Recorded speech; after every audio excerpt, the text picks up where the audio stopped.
Hello, আসসালামু আলাইকুম। Welcome to Sharif commerce academy. আজকে অনলাইনে ক্লাস হচ্ছে বিবিএ ফোর্থ ইয়ার অ্যাকাউন্টিং ডিপার্টমেন্টে ওয়ার্কিং ক্যাপিটাল ম্যানেজমেন্ট এই সাবজেক্টে chapter number 5 management of short term liability স্বল্পমেয়াদী দায় ব্যবস্থাপনা। এই চ্যাপ্টারে আজকে হচ্ছে আমাদের ফার্স্ট লেকচার। তো management of short term liability এই চ্যাপ্টারে জাতীয় বিশ্ববিদ্যালয় যে সিলেবাস দিছে এই সিলেবাসের আলোকে আমরা টোটাল এই চ্যাপ্টারকে 4টা ফরম্যাটে ভাগ করছি। এখানে ফরম্যাটগুলি এক হচ্ছে calculation of cost of trade credit, 2 নম্বর হচ্ছে calculation of cost of commercial paper, 3 নম্বর হচ্ছে calculation of cost of bank loan and 4 নম্বরটা হচ্ছে calculation of cost of account receivable factoring. এই 4টা ফরম্যাটে ভাগ করছে। এখন প্রশ্ন হচ্ছে পার্সিতে প্রশ্ন থাকবে যে কোনো 3টা ফরম্যাটের সমন্বয়। এখানে যে 4টা ফরম্যাট আছে এই 4টা ফরম্যাটে যে কোনো 3টা ফরম্যাটের সমন্বয়ে পার্সিতে একটা প্রশ্ন হবে। আর পার্ট বিতে যদি এখান থেকে চ্যাপ্টার থেকে প্রশ্ন হয় তাহলে এই 4টা ফরম্যাটে যে কোনো একটা ফরম্যাট থেকে প্রশ্ন দিবে। তার মানে তুমি যেভাবে অঙ্ক করো না করো তোমাকে 4টা ফরম্যাটে A to Z পূর্ণাঙ্গভাবে তোমাকে জানতে হবে। তাহলে এই চ্যাপ্টার থেকে জাতীয় বিশ্ববিদ্যালয়ে 2015 থেকে 2022 সাল মতো যে প্রশ্নগুলো আছে তার একটা অ্যানালাইসিস আমি দিছি। দেখতেছি যে এই চ্যাপ্টার থেকে 2015 সালে পার্ট বি এবং পার্ট সিতে একটা প্রশ্ন, 16 সালে পার্ট সিতে একটা প্রশ্ন, 17 সালে পার্ট সি বিতে 2টা প্রশ্ন দিচ্ছে এবং পার্ট সিতে একটা প্রশ্ন দিচ্ছে। 18 সালে কোনো প্রশ্ন হয় নাই। 19 সালে পার্ট বি এবং পার্ট সিতে একটা, 20 সালে পার্ট বিতে প্রশ্ন হয় নাই কিন্তু পার্ট সিতে একটা, 21 সালে পার্ট বিতে দিছে পার্ট সিতে দেয় নাই, বাট 2022 সালে পার্ট বি এবং পার্ট সিতে একটা প্রশ্ন আসছে। তো তোমরা পরীক্ষা দিবা 2023 সালে। তো আশা করি 2023 সালে তোমাদের এই চ্যাপ্টার থেকে পার্ট সি এবং পার্ট বিতে একটা প্রশ্ন আসবে। ঠিক আছে, তাহলে এই চ্যাপ্টারটা আমাদের টার্গেটটা কত মার্কের বলো দেখি, 10 না 14? 14। 14 মার্কে টার্গেট করে। তো এই 14 মার্ক যদি আপনাকে পাইতে হয় তাহলে এখানে যে 3টা ফরম্যাট আছে এই 3টা ফরম্যাটই আমাদের সবাইকে পূর্ণাঙ্গভাবে ধারণা রাখতে হবে। তো আমরা শুরুতেই শুরু করব 1 নাম্বার ফরম্যাট দিকে। আমি একটু বলি, এই 3-4টা ফরম্যাটের জন্য আমাদের প্রত্যেকটা ফরম্যাটের জন্য কমন একটা জিনিস, তার নাম হচ্ছে ইআইআর। তার নামটা হচ্ছে ইআইআর মানে ইফেক্টিভ ইন্টারেস্ট রেট, যার বাংলা হচ্ছে কার্যকরী সুদের হার। এই 4টা ফরম্যাটের জন্য আমাদের মেন উদ্দেশ্য হচ্ছে ইআইআর বের করা। ঠিক আছে, এখন এই ইআইআর বের করা আমাদের সবগুলো ফরম্যাটের জন্য সূত্রটা প্রায় সিমিলার, কিন্তু মানগুলি ভিন্ন ভিন্ন, এক একটার জন্য এক এক রকম মান। তো আমরা শুরুতেই ফরম্যাট 1 নিয়ে একটু আলোচনা করব। শুরুতে লেখা আছে step 1 calculation of cost of trade credit. Trade credit মানে কি? ব্যবসায়ী ঋণের ব্যয়। বাকিতে পণ্য ক্রয় বা বিক্রয় ফলে যে ঋণ হয় সেটাই তার ব্যয়কে আমরা কস্ট অফ ট্রেড ক্রেডিটের মাধ্যমে নির্ণয় করব। তো এক্ষেত্রে আমাদের ইআইআর অথবা ইএআর, আমরা ইএআরটা বলবো না, অ্যানুয়াল ইফেক্টিভ অ্যানুয়াল রেট না বলে আমরা বলবো ইফেক্টিভ ইন্টারেস্ট রেট, অর্থাৎ ইআইআর বলবো। ইআইআর এর সূত্র হচ্ছে 1 plus R power N minus 1 into 100। তাহলে এই সূত্রটা আমাদের মনে রাখতে হবে। ইআইআর এর সূত্র হচ্ছে 1 plus R power N minus 1 into 100।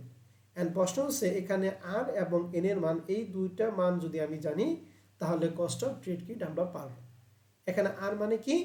আর মানে লেখা আছে, আর এর সূত্র হচ্ছে CDR divided by 100 minus CDR. CDR মানে কি? ক্যাশ ডিসকাউন্টেড, যা যারা মন থাকবে তাদের জন্য নিচে আমি ফুল মিনিং লিখে দিছি। তাহলে সিডিআর মানে cash discount rate divided by 100 minus cash discount rate.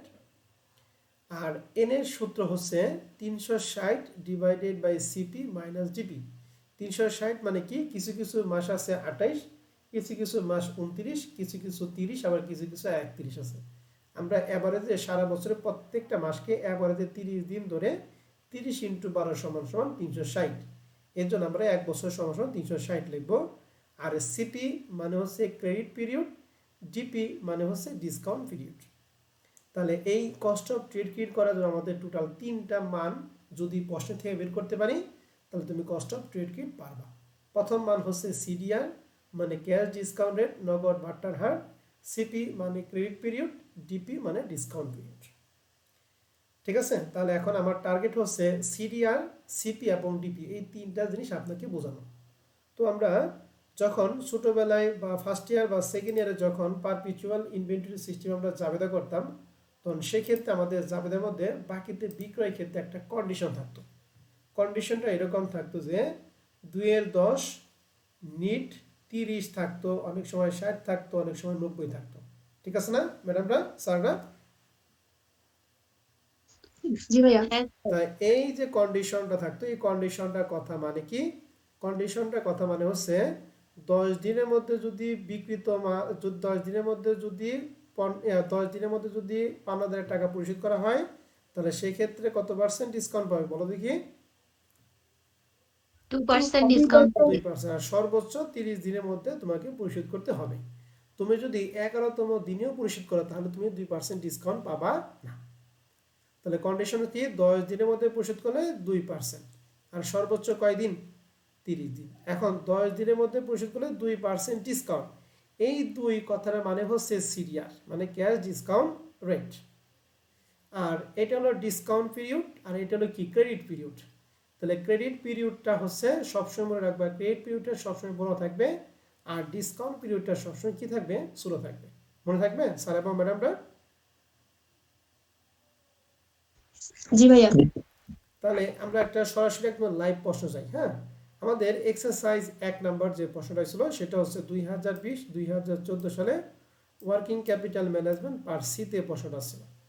তো প্রশ্নে 1 নাম্বার প্রশ্নে বলছে দ্য কোম্পানি বাই 10 লক্ষ টাকা র মেটেরিয়াল আন্ডার 3-30 নিট হচ্ছে 90। তাহলে এই যে কন্ডিশন আছে, এই কন্ডিশনের সিডিআরটা কত একটু বলেন তো দেখি।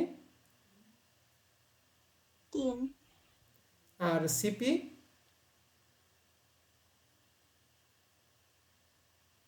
90 আর ডিপি 90। 30 তাহলে সিডিআর, সিপি এবং ডিপি আমরা কি সবাই বুঝতে পারছি? হ্যাঁ স্যার, বুঝতে পারছি। ওকে, আরেকটা প্রশ্ন যায় এখানে, বলেন তো দেখি 3-15 নিট 75 এখানে কার কোনটা মান?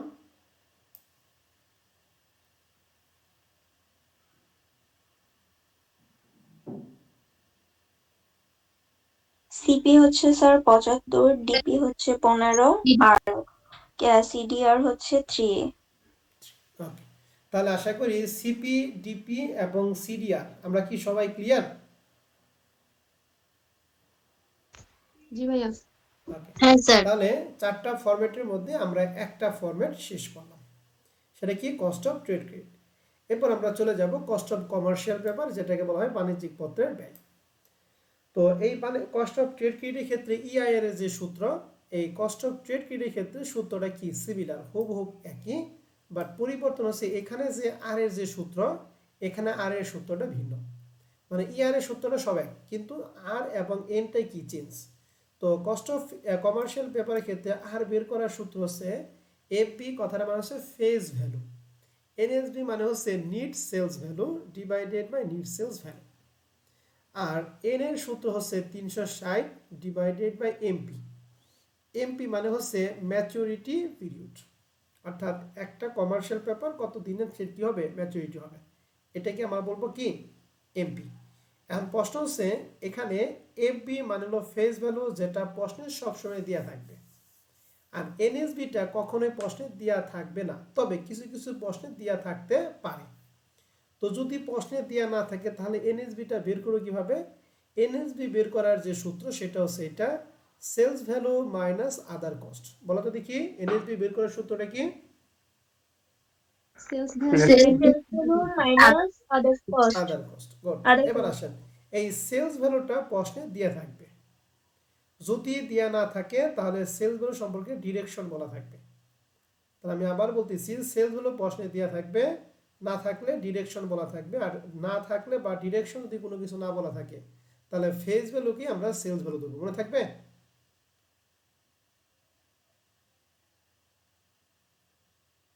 ফেস ভ্যালুকে কি ধরবো স্যার বলো দেখি।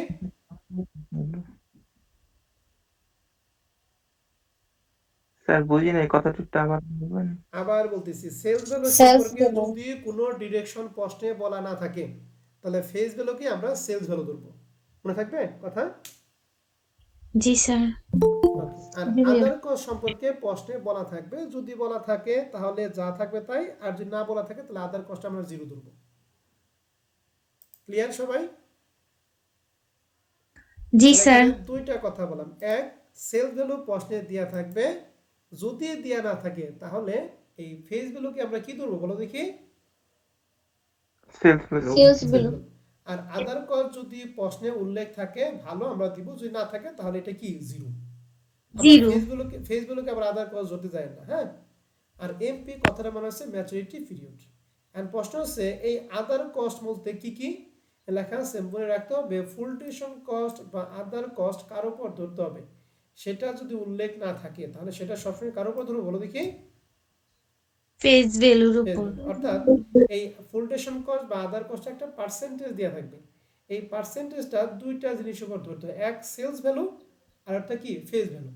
যদি প্রশ্নে বলা থাকে যে 5% অন সেলস ভ্যালু তাহলে সেলস ভ্যালু উপর ধরবো, যদি শুধু বলা থাকে যে ফুল টিউশন কস্ট 5% তাহলে 5% কার উপর ধরবো বলো দেখি? ফেস ভ্যালুর উপর। ফেস ভ্যালু উপর ধরবো। যদি বলা থাকে ওইটার উপর, যদি না বলা থাকে কার উপর ধরবো? ফেস ভ্যালুর উপর। ফেস ভ্যালুর উপর। তাহলে কমার্শিয়াল পেপার সম্পর্কে আমরা কি কি তথ্য পড়লাম? কমার্শিয়াল পেপার সম্পর্কে আমরা পড়লাম ইআইআর এর সূত্র হচ্ছে 1 plus R power n minus 1 into 100। এখানে আর মানে হচ্ছে face value minus net sale value divided by net sale value. আর n এর সূত্র হচ্ছে 360 ডিভাইডেড বাই এমপি। এখানে এফবি মানে হচ্ছে ফেস ভ্যালু, যেটা প্রশ্নের সবসময় দেওয়া থাকবে। এনএসবি সূত্র হচ্ছে সেলস ভ্যালু মাইনাস আদার কস্ট। সেলস ভ্যালু প্রশ্নে দেওয়া থাকবে, যদি দেওয়া না থাকে তাহলে কাকে সেলস ভ্যালু ধরবো? ভ্যালুকে। স্পষ্ট ফেস কথা বলবো, ভ্যালুকে। ফেস ভ্যালুকে। গুড, জোরে কথা বলতে হবে। আর আদার কস্ট মানে ফুল টিউশন কস্ট, এটা যার উপর দিয়ে ধরতে বলবো আমরা তার উপর ধরবো, যদি না বলা থাকে কার উপর ধরবো? ফেস ভ্যালুর উপরে। ফেস ভ্যালু ফেস উপর ধরবো। ভ্যালুর আর উপর। এমপি তো ম্যাচুরিটি পিরিয়ড আমরা জানি। তাহলে আমরা কমার্শিয়াল পেপার এবং ট্রেড ক্রেডিট এই দুইটা সম্পর্কে আমরা ধারণা নিলাম। আমরা কিছুক্ষণ পরে আমরা প্র্যাকটিসে চলে যাব, তবে কিছু আগে বেসিক ক্লিয়ার করি। চারটা ফরম্যাটের মধ্যে তিনটা ফরম্যাট আমরা আজকে ক্লিয়ার করব। 3 নম্বর ফরম্যাট হচ্ছে calculation of cost of bank loan, bank ঋণের ব্যয়। মনে রাখতে হবে এই ব্যাংক ঋণের ব্যয়টা বের করার সূত্র হচ্ছে তিনটা মেথড। কয়টা মেথড? তিনটা স্যার। তিনটা। আর এই কমার্শিয়াল পেপার এবং ট্রেড ক্রেডিটের মেথড একটাই, ঠিক আছে? এই দুটো কোনো ঝামেলা নেই। কিন্তু ব্যাংক লোনের ক্ষেত্রে মেথড কয়টা বলো দেখি? তিনটা। তিনটা। এখন কখন কোন মেথড অ্যাপ্লাই করবে সেটা হলো বোঝার দায়িত্ব আমার, আপনার না। আসি আমরা প্রথমে মেথডগুলি পড়ি, এরপরে আমি বলে দেবো, শর্টকাট বলে দেবো কি থাকলে কোনটা অ্যাপ্লাই করবেন, কি না থাকলে কোনটা অ্যাপ্লাই করবেন না। শুরুতেই method number 1, cost of unsecured bank loan. Unsecured আমরা থার্ড ইয়ারে cost accounting, third year advance accounting 1-এ ব্যাংক রিকনসিলিয়েশন স্টেটমেন্ট অর্থাৎ ব্যাংকরাপসি চ্যাপ্টারের ক্ষেত্রে আনসিকিউরড ক্রেডিটর্স পড়ছিলাম। আনসিকিউরড কথাটা মানে কি বলো দেখি? জামানতবিহীন। জামানতবিহীন মানে কি জামানত দিতে হয় না দিতে হয় না বলেন তো দেখি? এই লোনের বিপক্ষে জামানত দিতে হবে। জামানত দেওয়া লাগে না। তাহলে যখন আনসিকিউরড ব্যাংক লোন থাকবে তখন ইআইআর এর সূত্র হচ্ছে I divided by P minus CB into 100। এখন এখানে আই কি? আই হচ্ছে লেখা আছে ইন্টারেস্ট অ্যামাউন্ট। পি কি? পি হচ্ছে প্রিন্সিপাল অ্যামাউন্ট। সিবি কি? সিবি হচ্ছে কম্পেনসেটিং ব্যালেন্স। এখন এই তিনটা বের করার জন্য আমরা সবসময় একটা স্টেপ ফলো করব। শুরুতেই আমরা লিখবো হচ্ছে পি, পি মানে প্রিন্সিপাল অ্যামাউন্ট, এটা সবসময় প্রশ্নে দেওয়া থাকবে। আর আই মানে ইন্টারেস্ট এবং সি মানে কম্পেনসেটিং ব্যালেন্স, এই দুইটা পার্সেন্টেজ দেওয়া থাকবে। এই দুইটা পার্সেন্টেজ আমরা সবসময় ধরবো হচ্ছে পির উপরে। তাহলে আই এবং সিবির পার্সেন্টেজ আমরা কার উপর ধরবো বলো দেখি? পি এর উপরে। পি এর উপরে। এখন তাহলে আমরা আনসিকিউরড ক্রেডিটর্স আনসিকিউরড ব্যাংক লোনের ক্ষেত্রে আমরা সূত্র জানলাম I divided by P minus CB into 100। কিন্তু এখানে একটা কথা আছে, কথা হচ্ছে এই লেখা আছে মনে রাখতে হবে অঙ্কে যদি ইন্টারেস্ট পেইড ইন অ্যাডভান্স অথবা ডিসকাউন্ট বেসিস প্রশ্নে লেখা থাকে তাহলে উপরের সূত্রে সিবি থেকে কি বাদ দিব বলো দেখি? ইন্টারেস্ট বাদ দেব। আই বাদ দিব। তাহলে সেক্ষেত্রে সূত্র হবে I divided by P minus CB minus I into 100। তাহলে বলুন তো এই বড় সূত্র আমরা কখন অ্যাপ্লাই করব? যখন ইন্টারেস্ট পেইড ইন অ্যাডভান্স অথবা ডিসকাউন্ট বেসিস উল্লেখ করা থাকবে। ওকে। আর বাদ বাকি যারা আমরা বোবা আছি তারা সবাই বলার চেষ্টা করব, ঠিক আছে? তাহলে ইন্টারেস্ট পেড ইন অ্যাডভান্স অথবা ডিসকাউন্ট বেসিস যদি লেখা থাকে তাহলে সিবির সাথে কি বাদ দিব?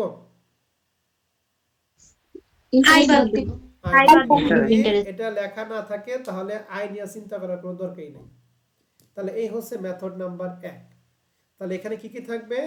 প্রিন্সিপাল অ্যামাউন্ট থাকবে, আয় থাকবে এবং কি থাকবে? সিবি থাকবে। মেথড নাম্বার 2 হচ্ছে রিভলভিং ক্রেডিট ব্যাংক লোন, যেটাকে বলা হয় ঘূর্ণায়মান ঋণ। ঘূর্ণায়মান ঋণ মানে কি? ব্যাংক থেকে আপনি যখন ঋণ করবেন তখন ব্যাংক আপনাকে পুরো টাকা দিবে না, কিছু টাকা দিবে, কিছু টাকা ব্যাংক জামানত হিসেবে রেখে দিবে। ঠিক আছে? তাহলে এই রিভলভিং ক্রেডিট ব্যাংক লোনের ক্ষেত্রে আমাদের যে সূত্র সেটা হচ্ছে আই প্লাস সিএফ। সিএফ মানে হচ্ছে কমিটমেন্ট ফি আর divided by used loan into 100। তাহলে সূত্র কি? I plus CF divided by used loan. এখন এই রিভলভিং ক্রেডিট ব্যাংক লোনের ক্ষেত্রে এই মানগুলি বের করার জন্য আমরা একটা স্টেপ ফলো করব। সেই স্টেপটা হচ্ছে এটা, শুরুতেই আমরা লিখব হচ্ছে টোটাল লোন, অর্থাৎ আমি কত টাকা লোন করলাম।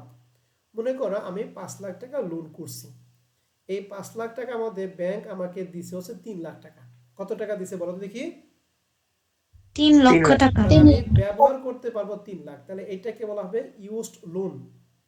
ইউজড লোন হচ্ছে 3 লাখ, তাহলে 5 লাখের মধ্যে 3 লাখ যদি ব্যবহার করি তাহলে ব্যবহার করতে পারবো না কত টাকা? 2 2 লাখ। লাখ। ওইটা হচ্ছে আনইউজড লোন। ওইটা কি লোন বলো দেখি? Unused loan. Unused loan. Loan। এখন প্রশ্ন হচ্ছে আমরা সবসময় রাখবো ইউজড লোনের উপর আমরা দিব ইন্টারেস্ট। ইউজড লোনের উপর কি দিব বলো দেখি? ইন্টারেস্ট। ইন্টারেস্ট। আর Interest। আনইউজড লোনের উপর দিব হচ্ছে কমিটমেন্ট ফি। তাহলে ইউজড লোনের উপর কি দিব আমরা? ইন্টারেস্ট। Interest। ইন্টারেস্ট। আর আনইউজড লোনের উপর কি? সিএফ। Commitment fee। মনে থাকবে তো? জি জি স্যার। স্যার। তাহলে এই জি ভাইয়া। রিভলভিং ক্রেডিট ব্যাংক লোনটা কখন অ্যাপ্লাই করব? যখন প্রশ্নে ইউজড আনইউজড কমিটমেন্ট ফি লেখা থাকবে তখন আমরা রিভলভিং ক্রেডিট। আর প্রশ্নে যখন principal amount, interest, compensating balance লেখা থাকবে তখন আমরা কোনটা? Unsecured bank loan. ওকে? আর এটার 3 নাম্বার মেথডটা লেখা আছে calculation of cost of installment basis bank loan, কিস্তি পদ্ধতি। এটা আমরা সহজ, কিস্তি লেখা থাকলে আমরা এটা অ্যাপ্লাই করব। আর এই ক্ষেত্রে সূত্রটা কি একটুখানি ভালো করে খেয়াল করেন। সূত্র হচ্ছে 2pc divided by a into 1 plus n plus 1 into 100। আর মজার ব্যাপার হচ্ছে এখানে p এবং n দুইটা একই কথা। p এবং n দুটো একই কথা বলো দেখি? একই কথা। তার নাম কি? নাম্বার অফ কি? Installment। ইনস্টলমেন্ট। তাহলে p এবং n হচ্ছে নাম্বার অফ ইনস্টলমেন্ট, অর্থাৎ এক বছরে আমি কয়টা ইনস্টলমেন্ট দিব। c হচ্ছে ইন্টারেস্টের টাকা আর a হচ্ছে লোনের টাকা। তাহলে a হচ্ছে লোন, c হচ্ছে কি? ইন্টারেস্ট। ইন্টারেস্ট এবং p এবং n হচ্ছে নাম্বার অফ ইনস্টলমেন্ট। মনে থাকবে? ইনস্টলমেন্ট। জি স্যার। এখন এখানে আবার একটা কথা আছে, যদি লেখা আছে প্রশ্নে যদি সেই আগের মতো ইন্টারেস্ট পেড ইন অ্যাডভান্স অথবা ডিসকাউন্ট বেসিস লেখা তাহলে সেক্ষেত্রে উপরে সূত্রে এর থেকে কি বাদ দিব? ফি বাদ দিব। বাদ দিব। সেক্ষেত্রে সূত্র হবে 2pc divided by a minus c into কি? n plus 1। n plus 1 into 100। তাহলে এ থেকে কি বাদ দেবো বলো দেখি? C ফি বাদ বাদ দিব। দিব। সিটা সি। এটা মনে রাখতে হবে। কখন বাদ দিব বলেন তো দেখি? ইন্টারেস্ট পেড অ্যাডভান্স অথবা ডিসকাউন্ট বেসিস ডিসকাউন্ট প্রশ্নে বেসিস উল্লেখ। যদি লেখা থাকে। তাহলে আমরা ব্যাংক লোনের ক্ষেত্রে 3টা সূত্র পড়লাম। 1 unsecured bank loan, 2 revolving credit bank loan, 3 হচ্ছে ইনস্টলমেন্ট বেসিস ব্যাংক লোন। এই 3টার কোনটা অ্যাপ্লাই করতে হবে সেটা আপনাকে প্রশ্ন দেখে বুঝে নিতে হবে। তাহলে আমরা আপাতত এই 3টা ফরম্যাট সম্পর্কে আজকে ধারণা নিলাম। আগামী ক্লাসে 4 নাম্বার ফরম্যাট আমরা শুরু করব। তো 4 নাম্বার ফরম্যাট আজকে আমরা ধরবো না। তাহলে 3টা ফরম্যাট আমরা কি কি শিখলাম? ট্রেড ক্রেডিট, কমার্শিয়াল পেপার এবং কি বলো দেখি? Bank loan. ব্যাংক লোনের ক্ষেত্রে কয়টা সূত্র? 3টা স্যার। 3টা। ওকে, তাহলে আমাদের বেসিক পড়া শেষ। আশা করি আপনাদের মনে থাকবে। আপনারা রেকর্ডটা আবার দেখবেন, দেখার পরে তারপর আপনারা সুন্দর করে কি অঙ্ক শুরু করবেন।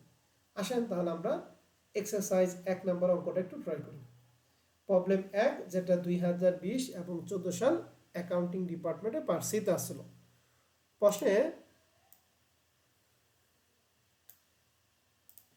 লেখা আছে দ্য কোম্পানি নিড 8 লক্ষ টাকা to meet it working capital requirement and considering the following alternative source. এই কোম্পানি 8 লক্ষ টাকা প্রয়োজন। এই 8 লক্ষ টাকার জন্য কোম্পানির 3টা অল্টারনেটিভ আছে। এক নম্বর অল্টারনেটিভ প্রশ্ন বলছে দ্য কোম্পানি বাই 10 লক্ষ টাকা র মেটেরিয়াল আন্ডার 3 নিট কত 90। তাহলে এইটুকু কন্ডিশন থাকলে আপনার কি কমার্শিয়াল পেপারে অ্যাপ্লাই করবেন না ব্যাংক লোনে অ্যাপ্লাই করবেন না ট্রেড ক্রেডিট অ্যাপ্লাই করবেন বলেন তো দেখি। ভাইয়া Trade- trade credit trade credit trade credit and trade credit ক্ষেত্রে আমাদের 3টা মান সিডিআর, সিপি এবং ডিপি। এখানে সিডিআর কত পার্সেন্ট বলেন তো দেখি, সিডিআর 3%, সিপি সিপি 90, আর ডিপি 30. 30 তাহলে এখন এই অঙ্কটা আমরা একটু শুরু করব। যেহেতু 3টা স্টেপ আমরা একটা স্টেপ শুরু করব। হ্যাঁ, তাহলে আপনারা দেখেন তো সবাই সলিউশন পিডিএফটা কি খেয়াল করতেছেন কিনা। জি স্যার। ওকে, আমরা লিখছি step 1 calculation of cost of কি ট্রেড ক্রেডিট, যার সূত্র কি উই নো দ্যাট ইআইআর সমান 1 plus R power n minus 1 into 100। এখন এখানে আর এবং এনটা বের করা মুখ্য বিষয়। আমরা লিখছি হিয়ার আর সমান সিডিআর, নিচে 100 মানে সিডিআর। আপনি বলেন সিডিআর মান হচ্ছে 3, তাহলে উপরে 3 নিচে 100 মাইনাস 3, তাহলে 2 নিচে বিয়োগ করলে 97, তাহলে 3 এর যদি 97 দ্বারা ভাগ করি মান পাবো 0.0309।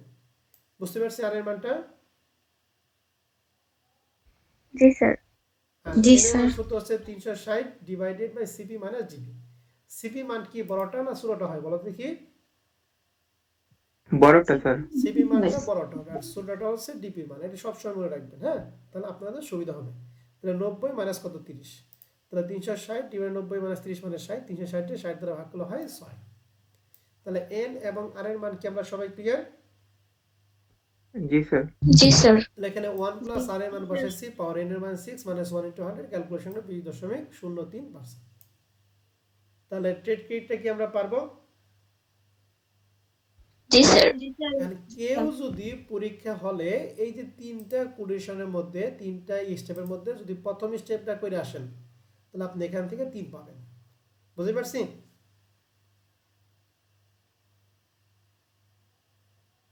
শুধু এইটা জি, করলে স্যার। আপনি কত পাবেন? 3 পাবেন। এখানে 3টা স্টেপ 3 তিরিখে 9 আর কমেন্টের জন্য 1, এই হচ্ছে 10। আমরা 2 নম্বর স্টেপে যাব। 2 নম্বর প্রশ্নে বলছে এ ব্যাংক উইল লিন্ড 10 লক্ষ টাকা এট 13% with 12% compensating balance requirement. Interest to be paid in কি অ্যাডভান্স। এখন প্রশ্ন হচ্ছে এখানে 13% সুদ এবং 20% কম্পেনসেটিং ব্যালেন্স। আর এটা কি ব্যাংক লোন না কমার্শিয়াল পেপার অঙ্ক বলেন তো দেখি সবাই। Bank loan. এখন ব্যাংক লোনের ক্ষেত্রে আপনাকে সূত্র শিখেছে 3টা, 1 আনসিকিউরড, 2 রিভলভিং, 3 হলো ইনস্টলমেন্ট বেসিস। এটা কোনটার মধ্যে পড়ছে বলেন তো দেখি সবাই। Unsecured bank loan. এবং আনসিকিউরড ব্যাংক লোনের ক্ষেত্রে আবার 2টা পড়েছে, একটা হলো ছোট সূত্র, একটা বড় সূত্র। এখন এই অঙ্কে কি ছোটটা অ্যাপ্লাই করব নাকি বড়টা অ্যাপ্লাই করব? বড়টা কেন? ইন্টারেস্ট অ্যাডভান্স দেয়া আছে এই যে ইন্টারেস্ট পেনিড অ্যাডভান্স লেখা আছে। তাহলে এই ক্ষেত্রে আমাদের সূত্র কি হবে বলেন দেখি। ইআই এর সমান I divided by P minus CB minus I into 100। ঠিক আছে, তাহলে আমরা এখানে লিখছি calculation of cost of bank loan. We know that, অবশ্যই লিখবেন, এটা বাধ্যতামূলক লিখতেই হবে। এআই এর সমান I divided P minus CB minus I. এই আইটা কেন আসলো বলো দেখি। ইন্টারেস্ট অ্যাডভান্স পেইড ইন এই জন্য। অ্যাডভান্স লেখা আছে এজন্য ইনটু 100। এখন এই মানগুলি আমরা একটু লিখবো, তবে এই 3টা মানের মধ্যে কোন মানটা সর্বপ্রথম লিখতে হবে বুঝলাম।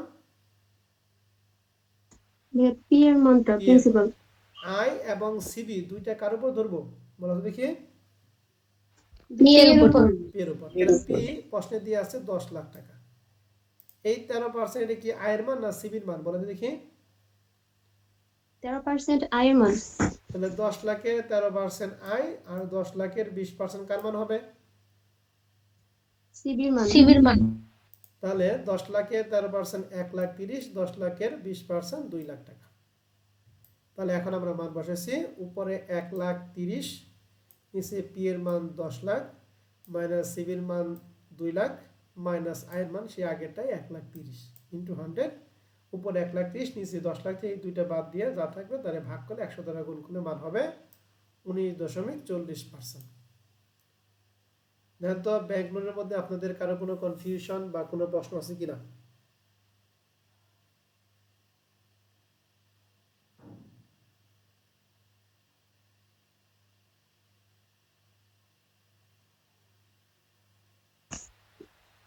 নাই স্যার। বুঝতে পারছেন সবাই? জি স্যার। স্যার আমরা কি আগে পি এর মানটাই বসাবো? অবশ্যই পি এর মান বসাবেন। পি এর মান না বসালে আই এবং সিবি কিভাবে বের করবেন? ঠিক আছে জি ম্যাডাম? স্যার বুঝছি। জি স্যার। ওকে, এবার আমরা আসবো 3 নাম্বারটায়। প্রশ্নে এখানে বলছে ইস্যু, একটা ইটা বাদ পড়ছে, আর এর পরিবর্তে হবে E. Issue commercial paper 10 lakh টাকা for 6 month period and net sales value 9,50,000। দেখেন নিট সেলস ভ্যালু মানে কি, এনএসবির মানটা প্রশ্নে সরাসরি দিয়ে আছে 9 লাখ কত? 50,000। 50,000। এখন কমার্শিয়াল পেপারের ক্ষেত্রে আর এবং এন লাগে, তাহলে আর বের করার সূত্র কি, face value minus net sales value divided by net sale value. আর এন বের করার সূত্র কি, 360 ডিভাইডেড বাই এমপি। তাহলে প্রশ্ন হচ্ছে এই অঙ্কে আমাদের ইস্যু প্রাইস এই যে 10 লাখ টাকা দিয়ে আছে, এইটা হচ্ছে আমাদের কি ফেস কি ফেস ভ্যালু। Face value. এই যে 6 মান্থ লেখা আছে, 6 মান্থ মানে হচ্ছে এমপি, মানে ম্যাচুরিটি পিরিয়ড। আর মনে রাখতে হবে এই ম্যাচুরিটি পিরিয়ডটা সবসময় দিনে প্রকাশ করতে হবে, কখনো মাসে প্রকাশ করব না। তাহলে 6 মাস মানে কয় দিন বলেন দেখি? 180 দিন। 180 দিন। তাহলে এখানে এমপির মান কত? 180। 180। কথাটা কিন্তু সবাই ভালো করে মনে রাখবেন, হ্যাঁ। আর নিট সেল ভ্যালুটা প্রশ্নে সরাসরি আছে কত, 9 লাখ কত 50। এখন যদি এটা না থাকতো তাহলে নিট সেল ভ্যালু বের করার সূত্রটা কি বলছিলাম? ভ্যালু মাইনাস আদার কস্ট। সেলস ভ্যালু মাইনাস কি আদার কস্ট। গুড। আদার কস্ট। তাহলে এখন তো আর ওই সূত্র অ্যাপ্লাই করা দরকার নেই, যেহেতু সরাসরি দিয়ে আছে। এর জন্য আমরা লিখছি calculation of cost of commercial paper, we know that EI এর সূত্র লিখছি, এখন মানটা আর face value minus NSB divide NSB. তাহলে ফেস ভ্যালু ছিল 10 লাখ, এনএসবি সরাসরি প্রশ্ন ছিল 9,50,000, নিবাসে 9,50,000। এটা ক্যালকুলেশন মান পাবো 0.0526। আরে মান ক্লিয়ার? জি। আর এন ছিল 360 এমপি, তাহলে 6 মাস মানে কয় দিন? 180। তাহলে 360 180 দ্বারা ভাগ করলে কত হয়? 2। তাহলে 1 প্লাস আর এর মান বসাইছি, এন এর মান হচ্ছে 2 মাইনাস 1 ইন্টু 100, এটা ক্যালকুলেশন করলে মান পাবো 10 দশমিক কত? 80। 1।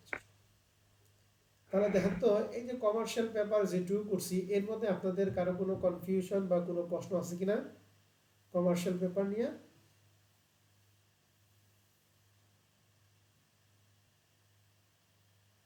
না বুঝলে কিন্তু বলতে হবে, হ্যাঁ।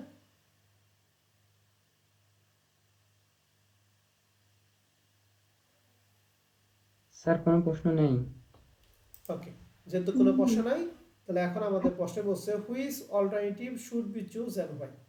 এখানে তিনটার মধ্যে কোনটা চুজ করব এবং কেন? আমরা তিনটাই কিন্তু ইফেক্টিভ ইন্টারেস্ট রেট মানে কার্যকরী সুদের হার। তাহলে কার্যকরী সুদের হার, এই সুদের হারটা এটা আমাদের জন্য আয় না ব্যয় বলেন যদি কি? সুদের হার তো ব্যয়। ব্যয়। তাহলে ব্যয়কে আমরা কম করব না বেশি করতে চাবো? ব্যয় কম করব। তাহলে প্রথমটার জন্য বের করছি 20.5, এরপরে 19.40 এবং 3 নাম্বার বের করছি 10.80। এই তিনটার মধ্যে সবচেয়ে কম কোনটা? প্রথমটা, দ্বিতীয় না তৃতীয়টা? তৃতীয়টা। তাহলে আমরা লিখছি কমন লিখছি alternative 3 তৃতীয়টা। should be chose because it cost lower than কি আদার। অল্টারনেটিভ 3 চুজ করা উচিত কারণ এর কস্টটা সবচেয়ে কি কম। কম। কম। এই কমেন্টগুলো লিখবেন, 1 নাম্বার পাবেন। আর ওই তিনটা ক্ষেত্রে 3 3 কত 9, এই টোটাল 10। এন্ড প্রশ্ন হচ্ছে কমেন্টটা এই অঙ্কের জন্য হবে 3, কিন্তু আপনি ভুলে 2 দিয়ে আসলেন। অল্টারনেটিভ 2 শুড বি চুজ, মনে মনে আপনি 2 দিয়ে আসেন, তাহলে এই অঙ্কের মধ্যে আপনি 0।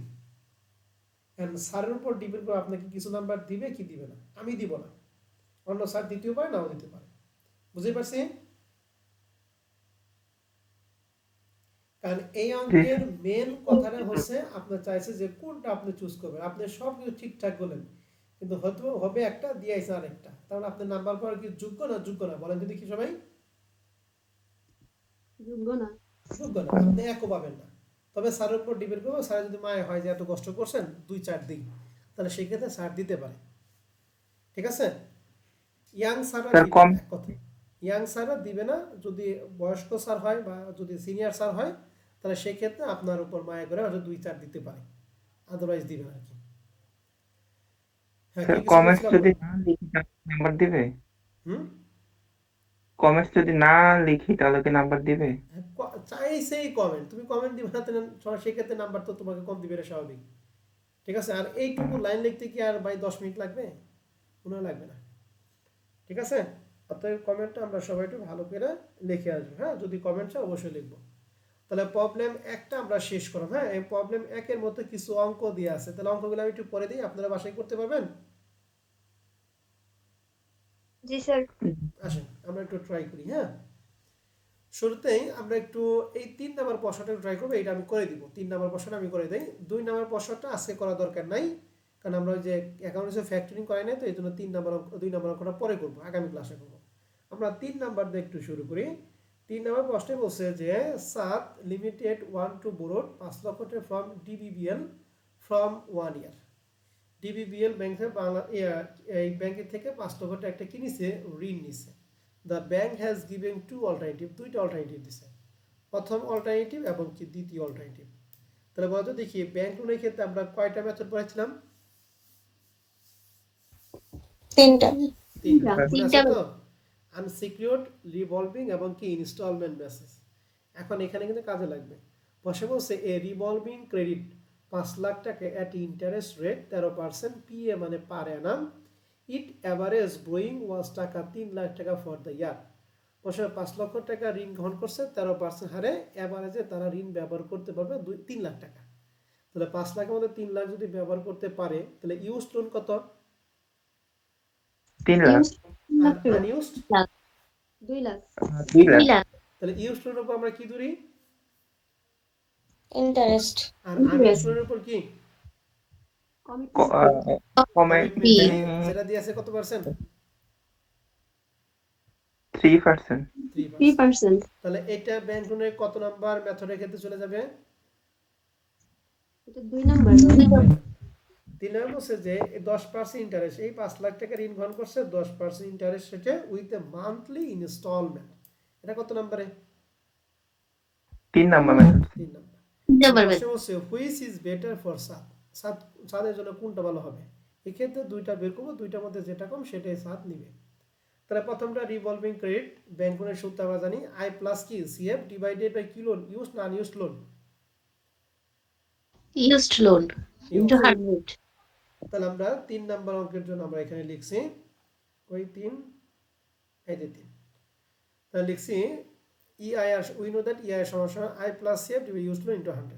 তাহলে প্রথমেই টোটাল লোন 5 লাখ টাকা, এর মধ্যে ইউজ করছি 3 লাখ, আনইউজড কত? 2 লাখ। তাহলে 3 লাখের উপর আমরা দেবো ইন্টারেস্ট, আর আনইউজডের উপর কি দেবো? কমিটমেন্ট ফি। তো 3 লাখের 13% 39, আর 2 লাখের 3% 6,000। আই এবং সিএফ বের করা কি বুঝছেন?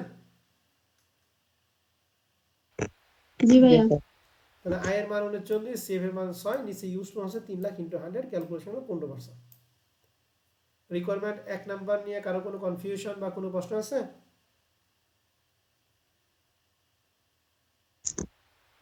নাই ভাইয়া। স্যার। ওকে, 2 নাম্বারটা ইনস্টলমেন্ট বেসিস, যার সূত্র কি 2pc divided by a into n plus কি 1। এখন এর সাথে একটা সি বাদ যায়, কখন বাদ যায় বলে যদি দেখি, এর সাথে সি বাদ যায় কখন? যখন ইন্টারেস্ট অ্যাডভান্স থাকে। পেড ইন অ্যাডভান্স থাকে। আমাদের প্রশ্নে যেহেতুগুলা নাই, অতএব সিটা বাদ যাবে।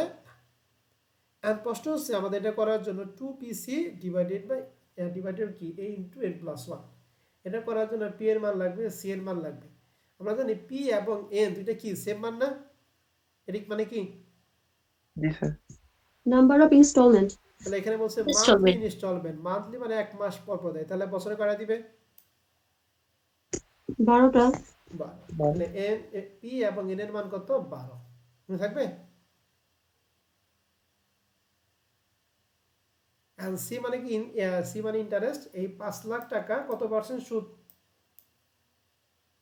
10%। 10%। তাহলে আমরা এখানে লিখছি পি মানে পি এবং এন মানে 12, সি মানে 5 লাখ টাকা 10% 50, আর এ মানে তো আসল টাকা 5 লাখ টাকা। 2 ইন্টু পি এর মান 12 ইন্টু সি এর মান 50, নিচে এ এর মান 5 লাখ ইন্টু এন এর মান 12 প্লাস 1 ইন্টু 100। এটাকে ক্যালকুলেশন করবো, উপরে 3টা গুণ আর নিচে 12 প্লাস 1 13, 13 দ্বারা 5 লাখের গুণ করবো, তাই উপরটা দ্বারা ভাগ করে 100 দ্বারা গুণ করলে 18.46% পাবো। তাহলে রিভলভিং হয় 15% আর ইনস্টলমেন্টে হয় হচ্ছে 18.46। তাহলে কোনটা নিবে, 1 না 2? কোনটা? এই যে কমেন্ট লিখছি। তাহলে 3 নাম্বার ক্লিয়ার? হ্যাঁ স্যার। তাহলে 3 নাম্বারটা আমরা ক্লিয়ার করলাম। 4 নাম্বার অঙ্কটা ফ্যাক্টরিং অঙ্ক, এটা পরে আগামী ক্লাসে করব। 5 নাম্বার অঙ্কটা পরে করব। আমরা একটু এর পরবর্তী অঙ্কে চলে যাই। এই 6 নাম্বার প্রশ্নটা, এটা 2016 সালে ওয়ার্কিং ক্যাপিটাল পার্ট সিতে আসছে। প্রশ্নটা আমরা একটু পড়ি, ভালো করে সবাই খেয়াল করেন। এই যে প্রথম যে কন্ডিশনটা আছে 3 এর 10 নিট 30, এটা দেখে আপনি কি মনে হয়? ভাইয়া এটা ট্রেড ক্রেডিটের অঙ্ক। Trade pay. তাহলে এখানে 3 মানে কার মান? সিডিআর এর CDR, মান। 10 এর মান 10 ডিপির মান। আর 30 CP, সিপির মান। সিপিপি মান। 2 নাম্বারটা রিভলভিং ক্রেডিট লেখা আছে, তার মানে কমার্শিয়াল পেপার না bank loan? Bank loan. Bank. Bank loan. আর ব্যাংক লোনের কয় নাম্বার মেথড, 1 2 না 3? 2 নম্বর মেথড। 2 নাম্বার। এখন 2 নাম্বার মেথডে লাগবে total loan, used loan, unused loan, আয় এবং সিএফ। বলেন তো এই অঙ্কে টোটাল লোন কত, 5 লাখ, ইউজড 5 কত, lakh. 3 lakh, are used unused? 3 lakh. 2 lakh. 2 lakh, এই ইউজড লোন 3 লাখের উপর 13% ধরবো, আর আনইউজড লোন 2 লাখের উপর কয় পার্সেন্ট ধরবো? 2%। পারবো? এখন জি স্যার। এখন যদি না পারেন তাহলে আবার কিচ্ছু করার নাই। হ্যাঁ, এই সবাই কি 2 নাম্বারটা পারবেন? জি ভাইয়া। হ্যাঁ স্যার পারবো। এখন জাস্ট আমি আপনাকে অঙ্ক পড়ে ধরে দিব, সবগুলো অঙ্ক কিন্তু আমি করাবো না। এইটাই হচ্ছে নিয়ম, যে 2-3 আমি 2টা অঙ্ক আগে বেসিক পড়াবো, এরপর 2-3টা অঙ্ক হাতে কলমে করাবো, এরপর অঙ্কগুলি জাস্ট পড়ে দিব, আপনি বাসায় বসে বসে করবেন। 3 নম্বর প্রশ্নে লেখা আছে the company issue 120 days commercial paper. এই যে কমার্শিয়াল পেপার লেখা আছে স্পষ্টভাবে। তাহলে কমার্শিয়াল পেপারের আর এবং এন বের করার জন্য আমাদের লাগবে হচ্ছে এফবি, এরপর লাগবে হচ্ছে এনএসবি, তাই না? আর কি লাগবে বলো দেখি, এমপি। এন্ড এনএসবি সূত্রটা কি, সেলস ভ্যালু মাইনাস কি, আদার কস্ট, এখানে বলা হচ্ছে 120 ডেজ, এটা কার মান বলেন তো দেখি তাহলে? MP. M, good. Face value 5 lakh টাকা দিয়েছে, তাহলে এফবির মান হচ্ছে 5 lakh. And its sales value দিয়ে আছে 4,50,000। এই সেলস ভ্যালু কি এনএসবি না শুধু সেলস ভ্যালু এসবির মান? শুধু এসবির মান। গুড। এখান থেকে কিন্তু আদার কস্ট বাদ দিলেই কিন্তু আপনি এনএসবি পাবেন। যদি আবেগের ঠেলায় 4,50,000 এনএসবি মান দিয়ে আসেন তাহলে কিন্তু অঙ্ক কয়েকের কা, বুঝতে পারছেন? জি এই স্যার, কথা কি বুঝছেন? জি স্যার বলছি। এখন আমাদের লাগবে হচ্ছে আদার কস্ট। আদার কস্ট সময় প্রশ্নে বলা আছে the credit rating expense 0.5% of the size of issue, stamp duty 0.25%। এই দুইটা না আদার কস্ট লেখা আছে, একটা 0.5 আর একটা হচ্ছে 0.25। আমাদের কাজ হলো আগে যতগুলো পার্সেন্ট আছে সবগুলো পার্সেন্ট আমরা যোগ করবো। তো এই সবগুলো পার্সেন্ট আমরা যোগ করে দেখতেছি যে মান হবে 0.75%। এই যে পার্সেন্ট কার উপর ধরবো এটা আমাদের প্রশ্নে লেখা নাই। লেখা না থাকলে আমরা কার উপর ধরবো? ফেস ভ্যালুর উপর। 4,50,000 না 5 লাখ? 5 লাখ, 5 লাখ। তাহলে নিচে হেল্পলাইন দিয়েছে আদার কস্ট 5 লাখ ইন্টু 0.75 সমান 3,700 কত? 50, তাহলে এইটা হলো আদার কস্টের মান। তাহলে এনএসবি সেলস ভ্যালু মাইনাস আদার কস্ট, তাহলে আমি এই 3,750 কি 5 লাখ থেকে বাদ দেবো নাকি 4,50,000 থেকে বাদ দিব? সেলস ভ্যালু থেকে বাদ দেব 4,50,000 থেকে। 4,50,000 থেকে 3,750 বাদ দিয়ে কি বের করবো আমরা? এনএসবি। এনএসবি। এখন কি পারবেন কমার্শিয়াল পেপারটা? জি ভাইয়া। তো এখানেও একই, কোনটা ভালো যেটা সবচেয়ে কম সেটা নেবেন। 8 নাম্বারটা পরে, 8 নাম্বারটা কমার্শিয়াল পেপার, এই ফ্যাক্টরিং অঙ্ক, এটা বাদ। এই যে 9 নাম্বার অঙ্কটা পাইছেন, 9 নাম্বার অঙ্কটা এই মাত্র যে কমার্শিয়াল পেপারটা পেলাম, এইটা একটা পার্ট, এই 9 নাম্বার অঙ্কে চাইছে। এটা কিন্তু পার্ট বি এর একটা প্রশ্ন। তাহলে বলতো এই অঙ্কে আমাদের এমপির মান কত, একটু ভালো করে পড়েন। এমপির মান কত? এমপি 180। 180। ফেস ভ্যালু কত দিয়ে আছে? Page value 1000। আর 1000। লেখা আছে ইস্যু প্রাইস। ইস্যু প্রাইস মানে হচ্ছে সেলস প্রাইস, দিয়ে আছে 950। ঠিক আছে, সেলস প্রাইস মানে কি এসবির মান, এনএসবি না কিন্তু। এন্ড আদার কস্ট সম্পর্কে 3টা পার্সেন্ট দিয়ে আছে, 0.5%, 0.25% এবং কি 0.5। এই 3টা পার্সেন্ট যোগ করে দেখতেছি হয় 1.25%। ঠিক আছে, এন্ড এই 1.25% কি 950 উপর ধরবো নাকি ওই 1000 উপর ধরবো? স্যার 1000 উপরে। পেজ ভ্যালু 1.25% ধরলে আমরা কি পাবো? আদার কস্ট। কস্ট। আদার কস্ট। 950 থেকে আদার কস্ট বাদ দিয়ে কি পাবো? এনএসবি। ঠিক আছে, এনএসবি বের করে দিলাম। ফেসবুকে প্রশ্ন দিয়ে আছে 1000 আর এমপি দিয়ে আছে 180। এখন কি আপনি কমার্শিয়াল পেপারের ক্ষেত্রে ইআইআর বের করতে পারবেন? জি স্যার। জি ভাইয়া। স্যার পারবো। ওকে, 9 নাম্বারটা গেল।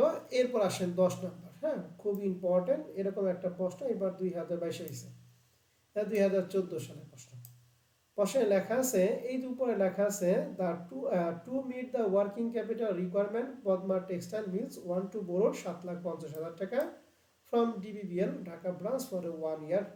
The bank has given the following alternative. তাহলে 7,50,000 টাকা ঋণ করছে, তার মানে এটা হলো ঋণের পরিমাণ। অ্যান্ড 1 নাম্বার অল্টারনেটিভ বলছে যে 14% interest rate with no compensating balance.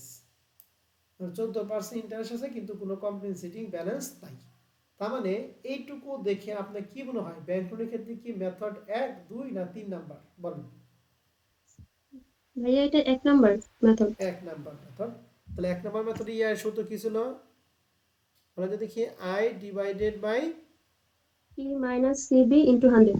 P minus CB into 100। এখানে আরেকটা I বাদ যায়, কখন বাদ যায় সেটা কি আমাদের প্রশ্নে এক নাম্বার লেখা আছে? না, লেখা নাই, তো ইনটু আমরা 100 দিয়ে দেব। এখন এখানে P মানে কি ঋণের টাকা। ঋণের টাকা কত দিয়ে আছে? 7,50,000। এই 7,50,000 উপর 14% হলে আমরা কি পাবো? ইন্টারেস্ট আয়ের মান। আইন মতো। আর সিবি কি আমাদের এই 1 নম্বরের জন্য আছে না নাই বলেন তো দেখি? নাই। নাই মানে কি 0? পারবো? জি। এই বাদ বাকি সবাই বলেন। জি স্যার। 2 number sir. প্রশ্নে এই 14% এর পরিবর্তে কত পার্সেন্ট কথা বলছে? 12%। আর এখানে 1 নম্বর প্রশ্নে কম্পেনসেটিং ব্যালেন্স 0 ছিল, কিন্তু 2 নম্বরের জন্য কত পার্সেন্ট? 10%। এই 10 এবং 12 দুইটাই কার উপর ধরবো? এই 7,00,000। 7,50,000। কথা কি বুঝছি না বুঝি নাই? জি স্যার, বুঝতে পারছি। এবার 3 নাম্বারটা হচ্ছে 12% interest rate and bank deducted interest ই অ্যাডভান্স। এই যে অ্যাডভান্স লেখা আছে না, তাহলে সিবির সাথে কি বাদ দিব বলো দেখি? স্যার আই বাদ দেব। আয় বাদ। এখন এই 7,50,000 এর 12% এটা বের হবে কার মান? আই এর মান বের হবে। আয়ের মান। সিবি কি আমাদের 3 নাম্বার রিকোয়ারমেন্টে লেখা আছে? না স্যার, না থাকলে কি দিব? 0। তাহলে 3 নাম্বার কি এখন পারবো? জি স্যার। 4 নাম্বারে এই 12% পরিবর্তে কয় পার্সেন্ট? স্যার 11%। আর এখানে 3 নাম্বার যেখানে কম্পেনসেটিং ব্যালেন্স 0 সেখানে 4 নাম্বারের জন্য কয় পার্সেন্ট? স্যার 20%। 20%। আর এই 4 কি ওই আই কি বাদ দিব না দিব না 4 নাম্বারের জন্য? দিব। স্যার দেব। দিব। Good. তাহলে 1 2 3 4 চারটা কি বুঝতে পারছি? জি স্যার। আর জি পাঁচ ভাইয়া, নম্বর বুঝতে হচ্ছে পারছি। 10% interest rate with monthly instalment. তাহলে এটার জন্য সূত্র কি হবে? 2PC divided A into n plus 1 into 100. এই সবাই কি ক্লিয়ার যেটা বললো? জি স্যার। তাহলে এখানে পি এবং এন এর মান কত? Number of installment 12. সি মানে কত হবে বলেন তো দেখি? C interest 10% হবে। কত হবে বলেন? স্যার ৭৫,০০০ টাকা। আর এ কত হবে? স্যার এই ৭,৫০,০০০। শেষ। এখন কি সবগুলো করে আমাদের বলছে বেস্ট অল্টারনেটিভ মানে কি সারা সবচেয়ে কম পারবো? জি স্যার। জি তাহলে ভাইয়া। 10 নম্বরটা গেল। এবার 11 নম্বরটা আসুন। এখানে ঋণ করছি কত টাকা বলেন দেখি? স্যার 20,00,000 টাকা। 20 লাখ টাকা। প্রথমটা লেখা আছে 12% loan on a discount basis. কথা মানে কি আয় কি বাদ দিব না দিব না? দিব বাদ স্যার। দিব। দিব। আর 15% Discount. কম্পেনসেটিং ব্যালেন্স ছিল। পারবো? জি জি। স্যার। 2 নম্বরটা পারবো। 10% loan on a discount basis. আমরা কি আয় বাদ দিব না দিব না? বাদ স্যার দিব। দিব। দিব।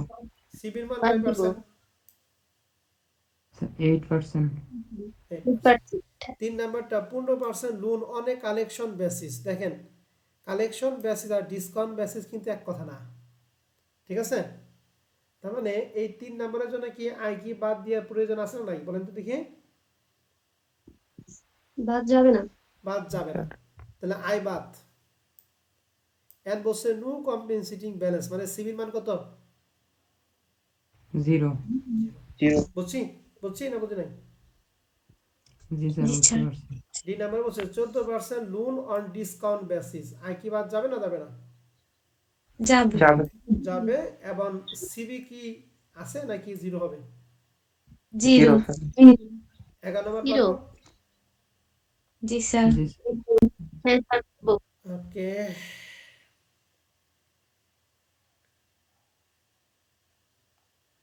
এবার 2022 সালে আমাদের এই যে 2022 সালে এই প্রশ্নটা পার্ট বি এর জন্য। জানেন তো এই যে 2022 সালে এরকম একটা অঙ্ক একটু আগে করে আসলাম না প্রবলেম 3 এর মতো? জি স্যার।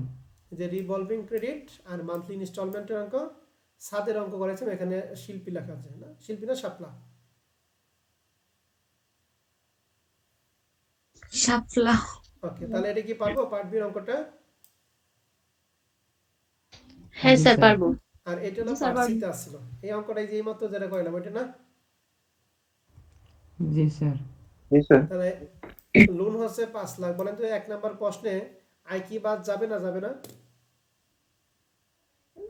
যাবে না। যাবে না। আর সিবির মান কত? জিরো। জিরো। 2 জিরো। নাম্বারে আয় বাদ যাবে না যাবে না? যাবে না। যাবে যাবে না। না। আর সিবি তো আছে নাকি? জি। জি জি স্যার। স্যার। 3 নাম্বারটায় আয় বাদ যাবে না যাবে না? বাদ যাবে। বাদ যাবে। আর আচ্ছা। সিবি কি আছে না নাই?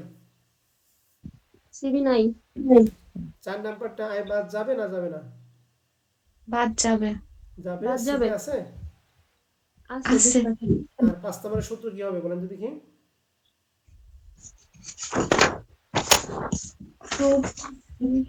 Sir 2PC by A into n plus 1 into 100। পারবো? জি স্যার। তাহলে এই যে আমি যতটুকু পড়াইলাম এবং যেগুলো বাসায় কাজ দিলাম এগুলো আপনারা কালকে আজকে এবং কালকের মধ্যে আপনারা করবেন। সোমবার দিন এই চ্যাপ্টার আমাদের সেকেন্ড লেকচার শুরু হবে। কথা কি বুঝেই পারছি সবাইকে? জি স্যার। জি ওকে ভাইয়া। তাহলে আজকের রেকর্ড ক্লাস আমাদের এই পর্যন্ত থাকবে। কারো যদি কোনো প্রশ্ন থাকে এই লেকচারের উপর আপনারা প্রশ্ন করতে পারেন।